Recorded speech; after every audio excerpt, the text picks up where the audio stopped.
Hello friends, स्वागत करता हूं आप सबका मेरे इस यूट्यूब चैनल इंग्लिश ग्रामर और ट्रांसलेशन पर। दोस्तों, आज मैं आप लोगों के लिए एक नया हिंदी हिंदी में आप लोगों के लिए एक छोटा सा शॉर्ट स्टोरी लेकर आया हूं, जिसे हम लोग इंग्लिश में ट्रांसलेट करना सीखेंगे। मैं आपको बताऊंगा कि कौन सा सेंटेंस किस टेंस में है और किस रूल के अनुसार उसको हम इंग्लिश में ट्रांसलेट करेंगे और ग्रामर का क्या रूल लगेगा। एक एक शब्द का इंग्लिश में क्या मीनिंग होगा वो सब बताने चलूँगा। ठीक है दोस्तों, तो यदि आप इंग्लिश सीखना चाहते हैं, ग्रामर सीखना चाहते हैं, ट्रांसलेशन सीखना चाहते हैं, तो मेरे इस YouTube channel English grammar and translation से जरूर जुड़िए। तो चलिए दोस्तों, हम स्टार्ट करते हैं। कहा जा रहा है, एक किसान के पास एक छोटा सा खेत था। देखिए, किसी के पास कोई चीज़ था, पास्ट की बात हो तो उसको उसके लिए हम पास्ट टेंस में हैड का यूज़ करते हैं। क्या करते हैं? हैड का।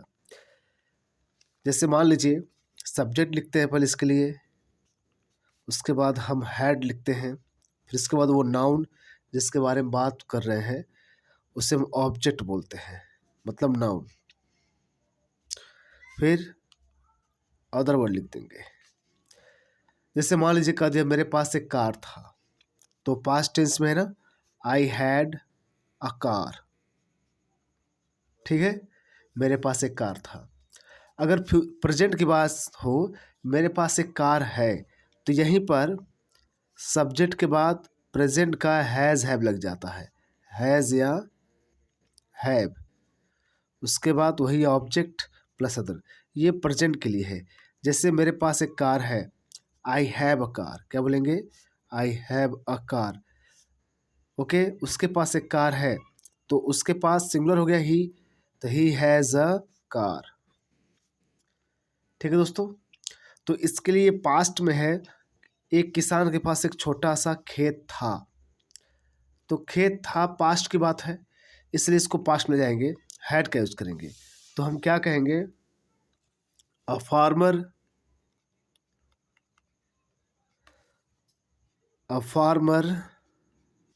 हैड, बोले ना किसान के पास हैड क्या था? अ स्मॉल फील्ड, एक छोटा सा खेत था। अ small field, FIELD। A farmer had a small field, मतलब एक किसान के पास एक छोटा सा जमीन था या छोटा सा खेत था। ठीक है, वह रोज सुबह सूरज उगने से पहले काम पर लग जाता था।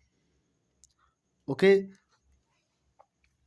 देखिए यहां पर वह रोज सुबह सूरज उगने से पहले काम पर लग जाता, तो मतलब यहां पर क्या हो रहा है? यहां पर हम कल्पना कर रहे हैं, एक तरह की बात को हम लग जाता था या लग जाता, तो एक तरह जैसे एक इमेजिन हो रही है। तो जब पास्ट में कोई इमेजिन होती है तो हम वुड का प्रयोग करते हैं। क्या कर देते हैं? वुड। तो सब्जेक्ट के साथ वुड, WOULD, वुड। उसके बाद वर्ब का first form object plus other word. ठीक है, तो सब्जेक्ट के साथ वुड का प्रयोग करते हैं पास्ट में कोई क्रिया कल्पना हो तो। ध्यान दीजिएगा, ही वुड स्टार्ट, ही वुड, वह क्या कर रहा था? वह क्या है? रोज सुबह क्या करता था? काम पर लग जाता था। ओके, तो रोज सुबह काम पर लग जाना क्या बोलेंगे? ही वुड स्टार्ट। इसके साथ वर्ब का फर्स्ट फॉर्म ना, तो ही वुड स्टार्ट, वो स्टार्ट कर देता था। ओके, क्या? वर्किंग, काम करना। ही वुड स्टार्ट, तो स्टार्ट कर देता था काम करना। कब? सुबह में जल्दी, तो अर्ली, जल्दी सुबह बोलते हैं अर्ली, अर्ली। तो वो अर्ली मॉर्निंग कह दीजिए या सुबह जल्द ही, तो he would start working early, वो जल्दी स्टार्ट या काम पर लग जाता था। ठीक है, कब? सूरज उगने से पहले। तो क्या बोलेंगे? बिफोर, बिफोर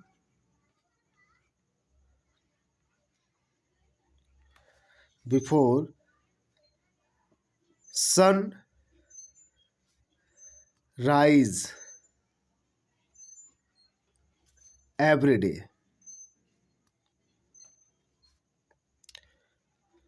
यानी रोज सूर्य के उगने से पहले, रोज सूरज के उगने से पहले। ठीक है, तो सूरज उगने से पहले वो रोज काम पर क्या करता था? लग जाता। तो आपको बता दें कि ये वाक्य किसका है? Present future perfect continuous, future perfect tense का, जिसमें पास्ट टेंस में कोई कल्पना हो या फ्यूचर कोई कल्पना हो तो उसको, तो पास्ट टेंस में कोई कल्पना हो तो पहला वाक्य फ्यूचर परफेक्ट बन गया या फ्यूचर में के अनुसार, तो वहाँ पर हम वर्ब का वुड के साथ वर्ब का फर्स्ट फॉर्म लगाते हैं। तो he would working early before sunrise every day, यानी सूर्य के उगने के पहले, यानी बिफोर सनराइज एवरी डे। एक दिन तेज बारिश आई, एक दिन तेज बारिश आई। तो एक दिन तेज बारिश आई तो क्या बोलेंगे? एक दिन के लिए तो पहले लिख दीजिए, ये फ्री है, ये किसी पर डिपेंड नहीं है। वन डे, एक दिन तेज बारिश आई, तो तेज बारिश आई तो क्या बोलेंगे? Heavy rain. ये आई मतलब किस टेंस में है? पास्ट इंडेफिनिट में है। तो पास्ट इंडेफिनिट का रूल क्या होता है? सब्जेक्ट प्लस वर्ब का second form, object plus other word. ठीक है, तो वर्ब का सेकेंड फॉर्म यूज होता है। तो बोलेंगे एक दिन तेज बारिश आई, तो तेज बारिश क्या बोलेंगे? Heavy rain. One day heavy rain came, आना सेकेंड फॉर्म, एंड और उसकी फसल बर्बाद हो गई। तो उसकी फसल बर्बाद हो गई तो ये सब्जेक्ट उसी का है, तो यहाँ सेकेंड फॉर्म लगा देंगे, एंड डिस्ट्रॉयड। सेकेंड फॉर्म ना, डिस्ट्रॉय में बर्बाद होना, और सेकेंड में डिस्ट्रॉयड, TROYED, डिस्ट्रॉयड बर्बाद हो गया क्या? उसके खेत, हिज फील्ड, हिज फील्ड, या उसके खेत बर्बाद हो गए, या फील्ड की जगह क्रॉप्स भी कर सकते हो, फसल, उसके खेत या फिर फसल क्या हो गए? बर्बाद हो गए। ओके, नेक्स्ट बढ़ते हैं। किसान बहुत दुखी हुआ, तो किसान बहुत दुखी हुआ, तो दुखी होना, इसमें मेन वर्ब कौन है? होना। तो इसके लिए हम वाज वर्ब यूज करते हैं। द फार्मर, किसान, वॉज वेरी सैड, यानी the farmer was very sad, किसान बहुत दुखी हुआ या दुखी था, लेकिन हार नहीं मानी। बट हार नहीं मानी, ये किस टेंस में? पास्ट इंडेफिनिट में है, हार नहीं मानी। तो पास्ट टेंस में हम क्या करते हैं? सब्जेक्ट के साथ डिड नॉट लगाते हैं। क्या लगाते हैं? Did not. नेगेटिव है तो डिड नॉट वर्ब का first form, object plus other जो भी आएगा। तो डिड नॉट नेगेटिव ना, हार नहीं मानी। बट क्या बोलेंगे? डिड नॉट, डिड नॉट, हार मानने क्या बोलते हैं? गिव अप, गिव अप, हार ना। But did not give up, मतलब गिव अप मीन्स होता है छोड़ देना, यानी हार मान लेना। तो उसे हार नहीं, डिड नॉट गिव अप। उसने फिर से मेहनत की और अगली फसल शानदार हुई। उसने क्या फिर से मेहनत की, तो फिर से के लिए क्या कहेंगे? अगेन होता है। तो उसने मदद फिर से, उसने कठिन परिश्रम की, तो उसने के लिए क्या बोलेंगे? ही। अब ये भी पास्ट इंडेफिनिट में है तो वर्ब का सेकेंड फॉर्म, तो वर्क मतलब करना, तो वर्कड मतलब काम किया, तो मतलब मेहनत की, क्या, hard work. He worked hard, उसने कठिन मेहनत की। फिर है पुनः, तो again, he worked hard again, उसने पुनः मेहनत की। और एंड अगली फसल शानदार हुई। तो क्या बोलेंगे अगली फसल? नेक्स्ट हार्वेस्ट, नेक्स्ट हार्वेस्ट, अगली फसल क्या हुई? शानदार हुई। तो मतलब क्या? Was excellent, excellent. फसली अगली फसल कैसे हुई? एक्सीलेंट हुई, बहुत शानदार हुई। अब वह समझ गया, क्या बोलेंगे? अब वो समझ गया कि धैर्य और मेहनत ही सफलता की कुंजी है। तो अब वो समझ गया, तो अब के लिए नाउ लिख देंगे क्योंकि फ्री है वर्ड है। वह समझ गया, तो समझ गया क्या बोलेंगे? अभी पास्ट इनफिनिटिव है ना, तो ही अंडरस्टैंड फर्स्ट फॉर्म होता है, तो सेकंड फॉर्म अंडरस्टूड आएगा। ही अंडरस्टूड, क्योंकि पास्ट इनफिनिटिव वर्ब का सेकंड फॉर्म लगता है ना। ही अंडरस्टूड, वो समझ गया कि के लिए क्या होगा? दैट, धैर्य और मेहनत ही हो गया, धैर्य और मेहनत ही सफलता की कुंजी है। तो धैर्य को क्या बोलेंगे? Patience, patience. एंड मेहनत, मेहनत क्या बोलेंगे? हार्ड वर्क, हार्ड वर्क यानी कड़ी मेहनत। अगर वर्क पहले आता तो ये नाउन हो जाता, ए वर्ब हो जाता, लेकिन वर्क बाद में है हार्ड के, तो ये नाउन है, यानी दोनों नाउन काम है। हार्ड वर्क मतलब कड़ी मेहनत। ओके, हार्ड वर्क यानी पेशेंस और हार्ड वर्क सफलता की कुंजी है। तो क्या बोलेंगे?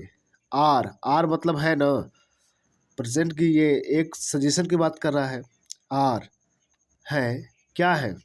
आर द कीज है, कीज मतलब कुंजी है, टू सक्सेस की, किसकी? सफलता की। यस यू डॉल सी इडोलियस, सफलता की कुंजी है, यानी patience and hard work are the keys to success. उसकी मेहनत रंग लाई, तो मेहनत रंग क्या होते हैं? यानी अच्छा चुकता हुआ, तो मतलब अच्छा कोई काम का एक तरह का रिजल्ट मिलना, परिणाम मिलना, यानी अच्छा सा उसको चुकता करना, उसे क्या बोलते हैं? रंग लाना। तो हिज हार्ड वर्क, उसकी कड़ी मेहनत, पेड ऑफ, पेड ऑफ, मेहनत रंग लाना क्या बोलते हैं? पेड ऑफ बोलते हैं, पेड ऑफ, मेहनत रंग लाई। एंड, और वह खुशहाल जीवन जीने लगा, एंड खुशहाल जीवन जीने लगा। एंड स्टार्टेड, वही ना, सब्जेक्ट वही है, ही स्टार्टेड, वो शुरू कर दिया कैसा? जीना, लिविंग, जीवन जीने लगा, लिविंग कैसा? A happy life, a happy life. And he started living a happy life. Okay, समझ गए?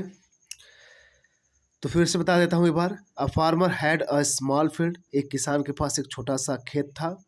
Okay, he would start working early, वह रोज सवेरे, वह रोज क्या, जल्दी ही काम करना शुरू कर देता था।